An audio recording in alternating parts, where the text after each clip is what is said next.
지오토는 이탈리아 피렌체 출신의 화가입니다.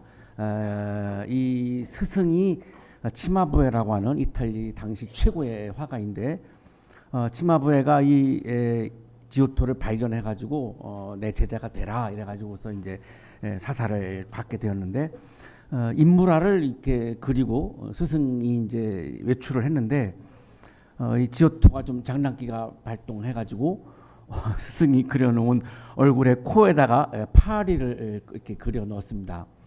근데 이게 너무 그 실제 같아가지고 이 치마부에가 나갔다가 들어와가지고 진짜 파리인 줄 알고 계속 쫓는데 이게 안 돼가지고 실패합니다.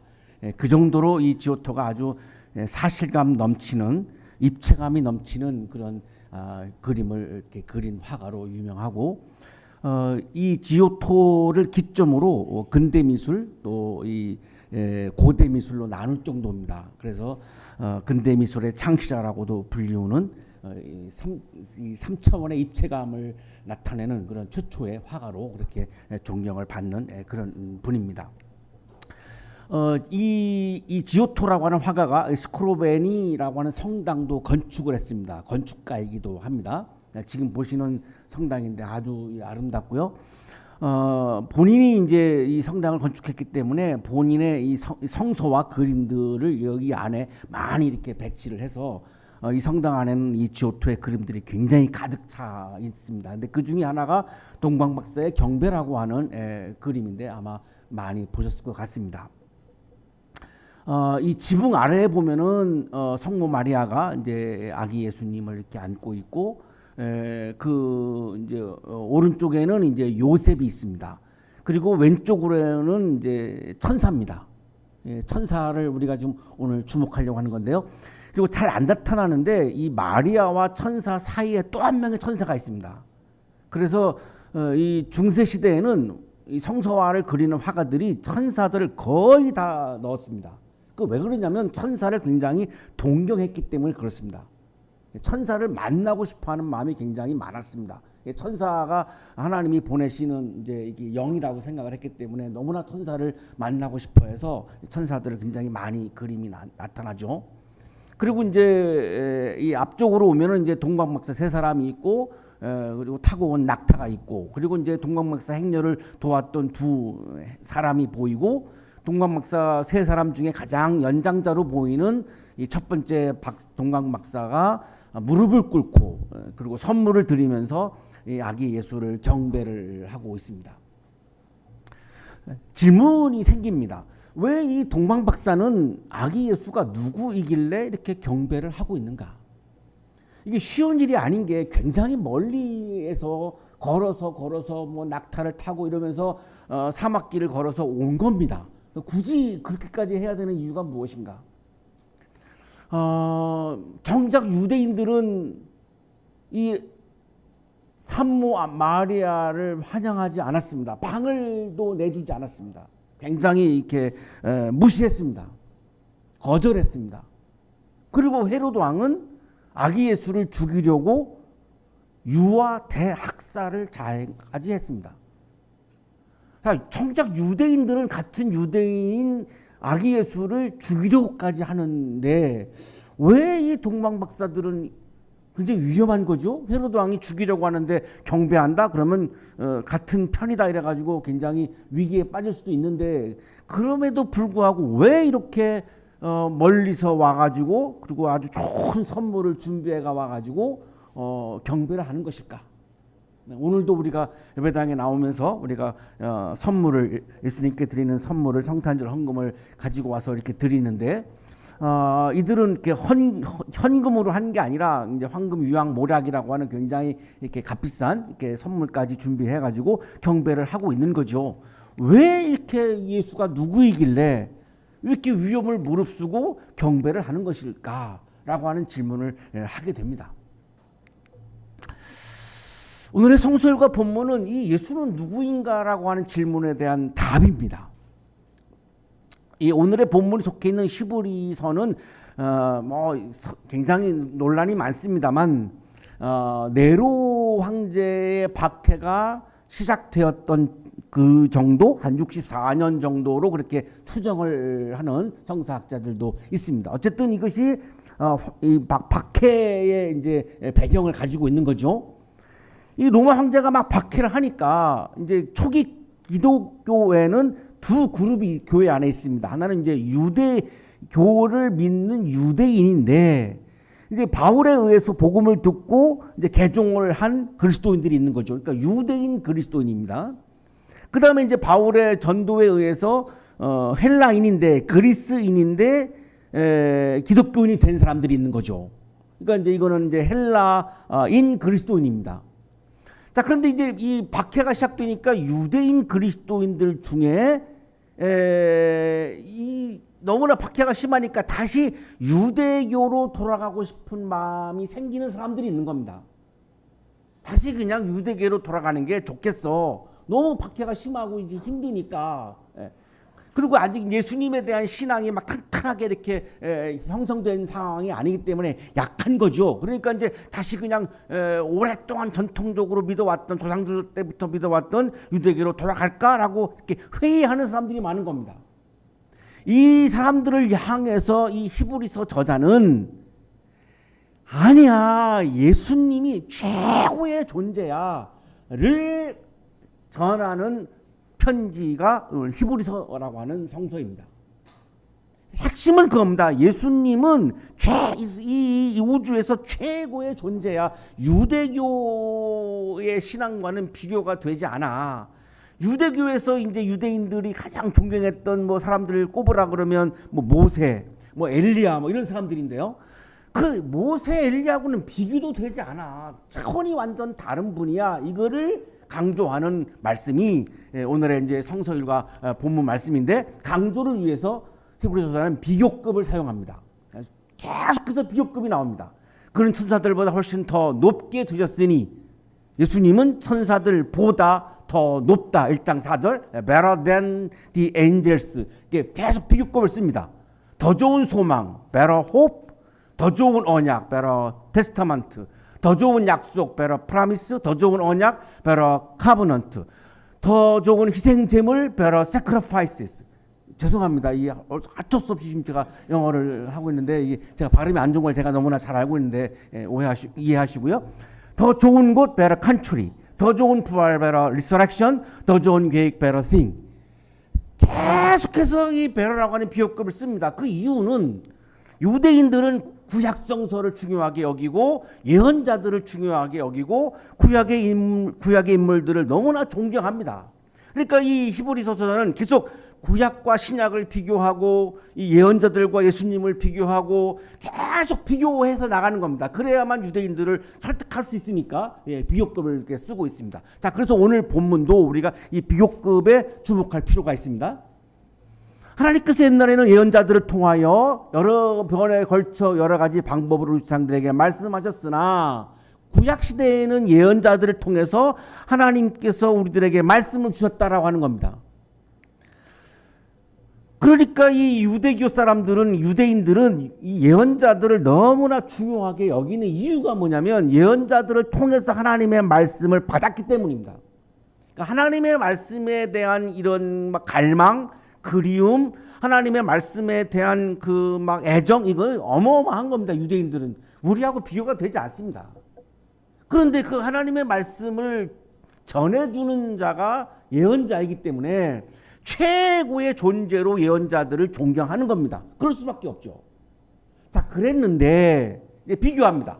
이 마지막 날에는, 지금을 말하는 겁니다. 로마의 탄압이 심한 지금, 환란이 많은 지금, 고난이 많은 지금, 이 지금은 아들을 통하여 우리에게 말씀하셨습니다. 아들과 예언자를 지금 비교하죠. 이 아들은 예수님이죠. 예수님과 이 예언자를 지금 비교합니다.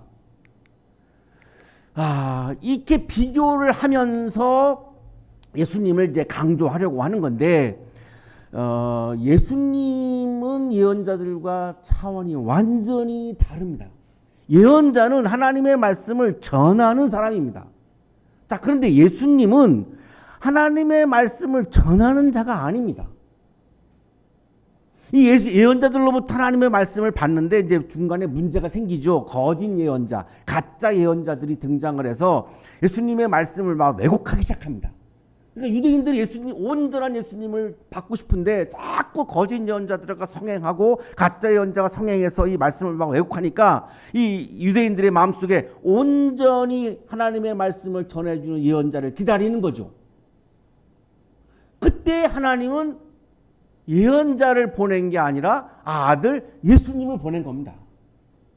온전한 말씀을 전해주는 예언자를 기다리는 유대인들에게 하나님은 굉장한 이게 충격인데요. 예언자가 아닌 자신의 아들을 보내신 겁니다. 근데 이 아들은 말씀을 전하는 자가 아니고 하나님의 말씀 자체입니다. 하나님의 계시 자체입니다. 하나님을 드러내는 계시입니다. 그러니 말씀을 전하는 자와 말씀 자체인 예수님과는 비교가 되지 않는 거죠. 히브리서 저자는 지금 이거를 강조하는 겁니다. 차원이 완전히 다르다. 비교도 할 수 없다는 겁니다. 여러 번 소개하고 있습니다만 이제 마쿠스 보그라고 하는 신학 주석가인데 오레곤 주립대학에서 오랫동안 성서학을 가르쳤던 분인데 이제 최근에 소천하셔서 고인이 되었습니다. 굉장히 세계적으로 존경받는 성서학자인데 이분이 예수님은 하나님의 말씀 자체다 이걸 굉장히 강조합니다.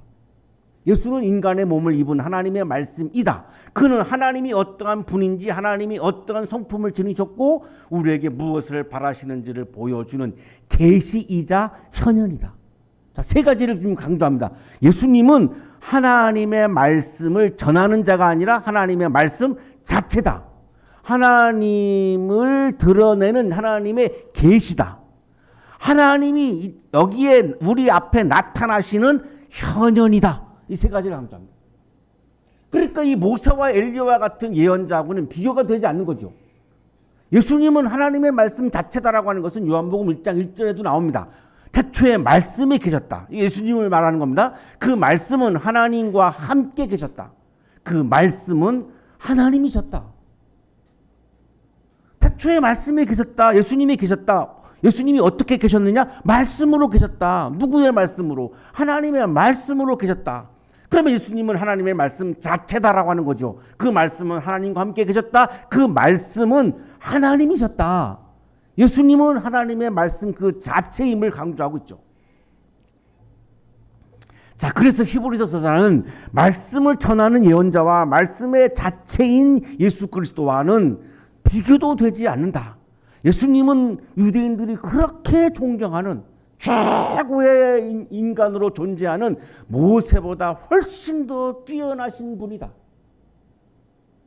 그러니 우리는 무엇을 해야 하는가? 우리가 모세는 존경하지만 예수님은 하나님의 말씀 자체이기 때문에 하나님을 경배하는 것처럼 우리는 예수님을 경배해야 하는 분이다. 그래서 동방박사가 지금 예수님을 경배하고 있는 겁니다. 이게 그냥 엉뚱한 게 아니라 지금 이렇게 동방박사들은 그만한 굉장한 이유가 있어서 지금 이렇게 위험을 무릅쓰고 지금 경배하고 있는 거고 우리도 오늘 아침 지금 예수님의 탄생을 경배하는 이유가 여기에 있는 겁니다. 그리고 나서 또 이렇게 말씀하죠. 하나님께서는 예수님을 만물의 상속자로 세우시고 그를 통해 온 세상을 지으셨다. 이 온 세상을 지으셨다가 또 굉장한 중요한 본문이죠. 하나님께서는 태초의 창조로 창세기에 나오는 태초의 창조로 창조를 끝내지 않으시고 하나님이 창조하신 이후에도 우리가 계속 혼돈 속에서 살고 있기 때문에 아픔 속에서 살고 있기 때문에 슬픔과 절망과 실패와 어려움 속에서 살고 있기 때문에 하나님께서는 오늘도 계속해서 나를 창조하고 계시는데 누구를 통해서? 예수님을 통해서 우리에게 보내셔서 예수님을 통해서 오늘도 우리를 아름다운 존재로 거룩한 존재로 좋은 사람으로 행복한 사람으로 창조하고 있다는 겁니다. 그래서 아픈 내가 절망하고 있는 내가 슬퍼하고 있는 내가 희망이 보이는 겁니다. 소망이 보이는 겁니다. 예수님을 통한 오늘의 창조가 있기 때문에 이거는 예언자들은 도저히 할 수가 없는 겁니다. 그러니까 예언자는 존경의 대상이지만 예수님은 경배의 대상이라는 겁니다. 오늘 아침 성탄절을 맞이해서 우리가 성탄을 기뻐해야 하는 이유는 예언자보다 뛰어나신 하나님의 말씀 자체이신 예수님께서 오늘 우리에게 오셨기 때문입니다. 그래서 좀 내가 아파도 슬퍼도 힘들어도 고난 가운데 있어도 그럼에도 불구하고 나는 오늘 기뻐해야 하는 겁니다. 그래서 어제 본문 가브리엘이 힘든 고난을 겪고 있는 마리아에게 기뻐하여라 그렇게 말씀했던 거죠. 우리에게도 오늘 주시는 말씀이 기뻐하라는 겁니다. 왜? 예수님이 우리에게 오셨기 때문에. 하나님의 말씀 자체인 예수님이, 계시 자체인 예수님이 우리를 오늘도 우리를 지금 창조하시는 그 예수님이 오셨기 때문에 우리는 그 예수님을 경배하고 예수님을 기뻐해야 한다는 겁니다. 우리가 성탄을 기뻐해야 되는 또 하나의 이유가 있습니다. 예수님께서는 하나님을 드러내셔서 우리가 예수님을 통해서 하나님을 경험할 수 있기 때문입니다. 계시이기 때문입니다. 마크스보그는 예수님은 하나님의 계심을 강조합니다. 그리스도교의 핵심 주장은 예수가 하나님의 결정적인 계시라는 것이다. 예수는 자신의 삶을 통해 하나님을 드러냈다. 하나님의 아들 메시아 주님 세상의 빛 길이요 진리요 생명 등 예수를 가리키는 익숙한 그리스도교 언어는 모두 이 의미를 담고 있다. 예수님에 대한 모든 호칭을 한마디로 요약하면 예수님은 하나님의 계시다 이거라는 겁니다. 우리는 하나님을 볼 수가 없습니다. 하나님을 만나기가 어렵습니다. 그래서 하나님의 계시인 인간으로 성육신하신 우리와 똑같은 인간으로 이 땅에 오신 바로 하나님의 계시인 예수님을 통해서 우리는 하나님을 만날 수 있게 되었습니다. 그래서 하나님의 계시인 예수님이 오늘 태어나셔서 우리에게 오신 것은 우리에게 너무나 기쁜 사건이고 그래서 우리는 예수님을 경배해야 한다라고 하는 것입니다. 예수님은 하나님의 계시다라고 하는 말씀을 이렇게 지금 말씀하는 겁니다. 하나님의 영광의 광채시요 하나님의 본체대로의 모습입니다. 좀 표현이 어려운데요. 이걸 한마디로 말하면 예수님은 하나님을 나타내는 하나님을 드러내는 계시입니다. 이 말씀입니다. 그는 자기의 능력으로 말씀으로 만물을 보존하는 분이십니다. 그는 죄를 깨끗하게 하시고 하나님만이 죄를 용서할 수 있는데 어떻게 예수님이 죄를 용서합니까? 하나님의 계시이기 때문에 그렇다는 겁니다. 그래서 우리는 하나님의 계시인 예수님을 경배하며 기뻐해야 한다고 히브리서자는 지금 강조하고 있습니다. 또 하나 이유가 있습니다. 예수님은 천사들보다 더 높은 분이기 때문입니다. 유대인들은 천사를 만나는 것을 굉장히 동경했습니다. 하나님을 만나는 게 어려우니까 하나님이 보내는 하나님의 사자인 천사를 만나는 것을 굉장히 꿈꾸고 동경했던 겁니다. 성경에 보면 굉장히 특별한 사람들이 하나님을 만나죠. 우리가 어제 묵상했던 마리아도 예수님의 어머니인 마리아도 가브리엘 천사를 만났죠. 굉장히 중요한 사건 때마다 천사가 등장해서 하나님의 말씀을 들려주고 하나님을 만나게 해줍니다. 그래서 유대인들은 천사를 만나는 것을 굉장히 동경했고 또 하나는 유대인들의 생각에는 신앙에는 천사가 나를 지켜준다라고 하는 믿음이 있습니다. 오늘날 우리에게도 그것이 있죠. 시편 91편 11절 12절입니다. 그가 천사들에게 명하여서 내가 가는 길마다 너를 지키게 하실 것이니 너의 발이 돌부리에 부딪히지 않게 천사들이 그들의 손으로 너를 붙들어 줄 것이다. 우리들의 마음속에 천사 그러면 나를 지켜주는 영 이런 개념이 굉장히 많습니다. 그래서 누군가가 나도 모르는 사이에 막 이렇게 나를 지켜주고 보호해주는 이런 힘이 있으면 우리가 그렇게 생각하죠. 하나님이 나에게 천사를 보내서 나를 지켜주는가 보다. 그러니까 그런 생각을 하죠. 다음 주일날 우리가 하는 마니또도 그런 겁니다. 일종의 천사죠. 내가 천사가 되어서 일주일 동안 내가 뽑은 그 사람을 위해서 기도해주고 그 사람 지켜달라고 내가 기도하고 그 사람에게 힘을 주기 위해서 좋은 선물을 준비해서 지금 선물을 안 하려고 했던 분들은 좀 마음을 바꾸실 것 같은데 좋은 선물을 준비해서 드림으로 나에게 이런 좋은 천사가 있구나 이런 느낌을 받게 하기 위해서 우리가 이 프로그램을 하는 겁니다. 물질을 나누려고 하는 것이 전혀 아닙니다. 이 천사에 대한 이런 이해가 믿음이 있었기 때문이죠. 로마 시대에는 천사를 숭배하는 사람들까지 나옵니다. 이게 굉장한 문제였습니다. 그러니까 사입이죠. 천사를 막 숭배까지 하고 이런 사람들이 막 등장을 하죠. 중세시대의 화가들은 반드시 그림에 천사를 넣습니다.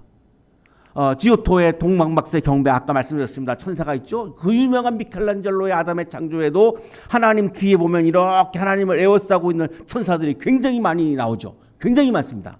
그리고 레오나르도 다빈치의 예수의 세례에도 보면 왼쪽에 아주 귀여운 천사 둘이 이렇게 그려져 있습니다. 보이시죠? 예수님으로 보면 오른쪽이고 우리가 보면 왼쪽인데요. 아주 이 아기 천사 같은 두 천사가 이렇게 예수님 옆에 있습니다. 거의 모든 그림에 천사가 나옵니다. 그 정도로 천사를 동경한 거죠. 오늘날 우리 현대인들도 천사를 좋아합니다. 당신은 천사와 같습니다. 그러면 굉장히 좋아하죠. 그런 말을 못 들어서 그렇지 당신은 천사와 같아요 이러면 굉장한 칭찬이죠. 어마어마한 칭찬이죠. 제가 어렸을 때에 노래 자랑대회를 하면 여성 듀엣곡을 하는 사람들은 거의 다 이 노래입니다. 희망의 속삭임. 우리 청년들은 잘 모르지만 어른들은 다 알 것 같아요. 거룩한 천사의 음성 내 귀를 두드리네. 아시죠? 거룩한 천사의 음성. 여기만 해도 다 아실 것 같아요. 이거 그냥 18번이에요. 이중창, 여성 이중창. 이거 하면 거의 이게 대상을 받아요. 왜 이 노래가 그렇게 좋아하냐면 이 천사를 동경하는 마음이 강한 거죠. 이게 원래 외국 곡이죠. septimus 위너라고 하는 사람이 작곡하는 건데 무려 이 악보가 2천만 부가 팔렸습니다. 전 세계인들이 천사를 동경하는 마음이 있다 보니까 이 노래를 그렇게 좋아하는 거죠. 피스퍼링 호프라고 하는 원 제목을 가지고 있는 그런 노래인데 이제 번역을 해서 우리나라에도 굉장히 이제 인기 있었던 그런 곡이죠. 그러나 천사도 하나님의 말씀 자체는 아닙니다. 우리와 같은 피조물입니다. 하나님의 아들도 아닙니다. 구원자도 아닙니다. 천사를 숭배하는 사람까지 나타났지만 그건 굉장한 어리석은 행위입니다. 왜냐하면 천사는 말씀을 전하는 영입니다. 말씀 자체가 아닙니다. 예수님처럼 하나님의 아들도 아닙니다. 구원자도 아닙니다. 그러나 예수님은 하나님의 말씀 자체이고 하나님의 계시이고 하나님의 현현이고 하나님의 아들이시고 구원자이십니다. 그래서 히브리서 저자는 오늘 본문에서 예언자와 예수님을 비교하면서 베러 계속 비교하면서 예수님은 예언자보다 훨씬 더 뛰어나신 분이다. 우리가 경배해야 하는 분이다. 우리가 기뻐해야 하는 분이다. 이거를 지금 유대교로 돌아가려고 하는 기독교를 떠나려고 하는 유대인들에게 지금 강조하고 있는 겁니다. 자, 우리는 유대교로 돌아갈 마음이 없습니다. 오늘 본문을 읽으면서 묵상하면서 우리는 무엇을 묵상해야 할까? 유대교인들처럼 우리가 예수님보다 더 중요하게 여기는 것은 무엇이 있을까? 오늘 기도의 마지막 부분이 예수님보다 더 귀한 것은 없습니다. 이런 내용으로 기도를 해주셨는데요. 내가 예수님보다 더 귀하게 여기는 것은 무엇이 있을까?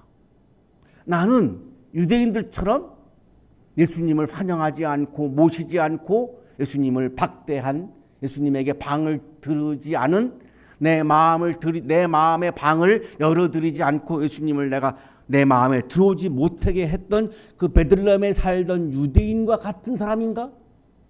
위험을 무릅쓰고 굉장히 힘든 수고를 무릅쓰고 멀리 찾아와서 예수님을 경배했던 동방박사처럼 하나님의 말씀 자체이신 예수님을, 계시 자체인 예수님을, 현현 자체인 예수님을 나는 지금 진심으로 내 마음속에 모셔드리고 내가 예수님을 경배하고 기뻐하는 사람인가? 이거를 물어야 하는 본문이 오늘 본문인 것 같습니다. 천사도 예수님을 경배했습니다. 6절입니다. 그러나 자기의 맏아들을 세상에 보내실 때에는 하나님의 천사들은 모두 그에게 경배하여라 하고 말씀하셨습니다. 천사는 경배를 받는 존재가 아니라 천사도 예수님을 경배했습니다. 또 하나, 천사는 어떤 존재냐? 우리를 섬기는 영이라고 말씀합니다. 천사들은 모두 구원의 상속자가 될 사람들을 섬기도록 보내심을 받은 영들이 아닙니까? 나를 섬겨주는 영이 천사지 내가 천사를 섬기고 경배하는 대상이 아니라는 거죠. 이걸 유대인들한테 지금 굉장히 강조하고 있는 겁니다. 천사는 예수님의 수종을 들었죠. 마태복음 4장 11절 이때 악마는 떠나가고 천사들이 와서 예수께 시중을 들었다. 예수님이 훨씬 천사보다 뛰어난 분이기 때문에 천사들조차도 예수님을 시중을 들었습니다. 예수님을 경배했습니다. 그래서 성탄절 아침 우리는 예수님의 탄생을 기뻐하며 예수님을 경배해야 하는 그리스도인 겁니다. 우리가 성탄을 기뻐해야 하는 이유는 천사보다 뛰어나신 하나님의 말씀 자체이신 하나님의 계시이신 예수님께서 오늘 우리에게 오셨기 때문입니다. 독일 신학자 미엘 벨커, 현존하고 있는 핫한 세계적인 신학자입니다. 얼마 전에 한국에도 다녀가셨는데 굉장히 여러 곳에서 초청을 받아서 강연을 하신 그런 인정받는 분인데, 이분은 하나님은 예수 그리스도 안에서 자신을 계시하신다는 것, 이것이 복음이고 기쁜 소식이라고 강조합니다. 하나님이 예수 그리스도 안에서 자신을 계시했다. 이 문장은 그리스도교 신앙에서도 선포의 말씀이며 복음, 다시 말해서 해방시켜주고 행복하게 해주는 기쁜 소식이다. 사랑하는 한양 가족 여러분, 성탄절을 맞이하여 우리가 기뻐해야 하는 이유는 예언자보다 더 뛰어나신 하나님의 계시이신, 천사보다 뛰어나신 하나님의 말씀 자체인 예수님께서 우리에게 오셨기 때문입니다. 우리는 예수님을 통해, 하나님의 계시이신 예수님을 통해, 벨크는 하나님의 계시이신 예수 그리스도, 이것이 그냥 복음 자체이고 이것이 우리들에게 기쁜 소식이라고 강조하고 있는데, 하나님의 계시 자체이신 예수님이 오늘 아침 우리를 찾아오셨기 때문에 우리는 하나님을 드러내는 하나님의 계시이신 예수님을 통해서 우리는 하나님을 만나는 길이 열렸습니다. 그래서 우리는 오늘 아침 예수님을 통해서 하나님을 만날 수 있게 되었기 때문에 우리를 찾아오신 탄생하신 아기 예수님을 오신 것을 기뻐하고 경배하고 있습니다.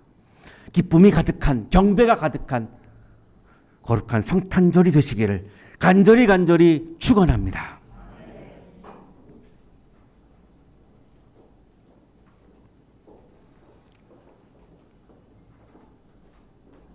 여러 가지 많은 일들에 몰두하며 나를 찾아오신 예수님을 환영하지 못하고 영접하지 못하고 나의 마음의 방을 내어드리지 못했음을 고백하오니 용서하여 주옵소서. 이제 말씀을 통하여 우리에게 깨달음을 주셨사오니 날마다 매 순간 일상 속에서 늘 예수님을 내 마음에 모셔드리고 하나님의 말씀 자체이시고 계시 자체이시고 현현 자체이신 예수님이 내 마음에 계시기 때문에 어떠한 상황에서도, 고난 속에서도, 환난 속에서도 예수님을 기뻐하게 하여 주옵소서. 기쁨이 가득하고 주님에 대한 경배가 가득해서 그 기쁨으로 세상에서 다가오는 고난들을 이겨내는 멋진 그리스도인으로 살아가게 하여 주옵소서. 예수 그리스도의 이름으로 간절히 기도하옵나이다. 아멘.